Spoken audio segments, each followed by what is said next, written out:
नमस्कार, मैं मोहम्मद आसिफ और आप देख रहे हैं इस पे नई न्यूज। यूपी में कांग्रेस को फिर से एक बार तगड़ा झटका लगता नजर आ रहा है।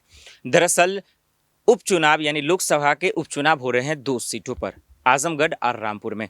वहां सिर्फ दो प्रत्याशी हैं, एक भारतीय जनता पार्टी के हैं और एक समाजवादी पार्टी के हैं। कांग्रेस ने अपने प्रत्याशी नहीं उतारे हैं, लेकिन ट्विस्ट की बात तो ये है कि बीजेपी के प्रत्याशियों का समर्थन कर रहे हैं कांग्रेस के नेता। जी हाँ, नवाब उनके नेता का नाम है। वो साफ शब्दों में कह रहे हैं कि मैं खुले तौर पर जो है बीजेपी प्रत्याशियों का मैं समर्थन करूंगा। रामपुर की बात कर रहा हूँ, रामपुर के प्रत्याशियों की। और इतना ही नहीं, नवाब जी ने बजब्ते सोनिया गांधी को चिट्ठी लेकर यह भी कहा, प्रियंका गांधी को माफ कीजिए, कि मुझे माफ कर दीजिए, आई एम सॉरी, लेकिन आप खुश रहें या नाराज रहें, मैं पूरी तरीके से बीजेपी के प्रत्याशी का समर्थन करूंगा।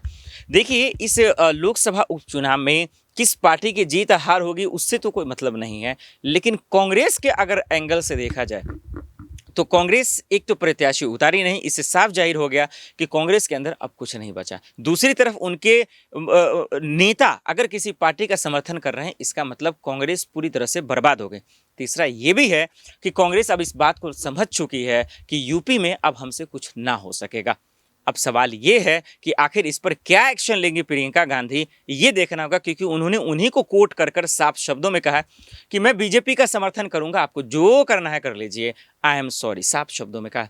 अब देखना होगा कि इससे बीजेपी समर्थकों को कितना फायदा मिलता है।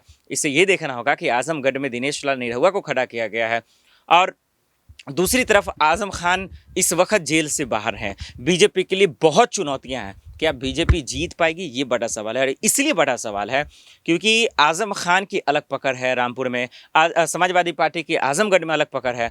और जो व्यक्ति जेल में रहकर अपने आप को जीत सकता है, वो सोचिए जेल से जब बाहर है तो क्या कह ढाएगा।